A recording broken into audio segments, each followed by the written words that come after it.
तुम्हाला देखील बाहेर कुठे समारंभासाठी जायचं असेल आणि पार्लरला जायला वेळ नसेल तर करा हा घरगुती उपाय.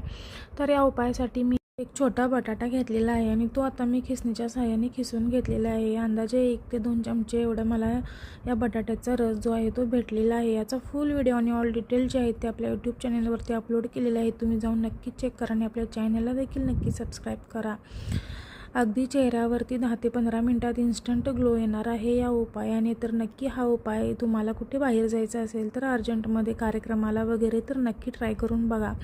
तर याच्यानंतर आपल्याला पुढची जी गोष्ट यामध्ये ॲड करायची आहे ती आहे मुलतानी माती. तर 1 ते 2 चमचे एवढी मी यामध्ये मुलतानी माती ॲड करणार आहे. तुम्ही तुमच्या गरजेनुसार क्वांटिटी जी आहे ती कमी जास्त करू शकता. तर अशा पद्धतीने मी 2 चमचे मुलतानी माती यामध्ये ॲड केलेली आहे आणि याच्यानंतर आपल्याला यामध्ये थोडंसं 1 चमचा जे आहे ते मध ॲड करायचं आहे. खूप छान रिझल्ट आहे या उपायाचा. नक्की एकदा ट्राय करून पहा. आता हे पॅक जो आहे तो व्यवस्थित एकजीव मिक्स करून घ्यायचा आहे आणि फेस पॅक व्यवस्थित एकजीव मिक्स करून घेतल्यानंतर तुम्हाला आधी चेहरा थंड पाण्याने वॉश करून पुसून त्यावरती हा जो पॅक आहे तो 15 ते 20 मिनिटे लावून ठेवायचा आहे आणि 15 मिनिटांनी धुवून टाका. तुम्हाला लगेचच इन्स्टंट ग्लो चेहऱ्यावर आलेला दिसेल.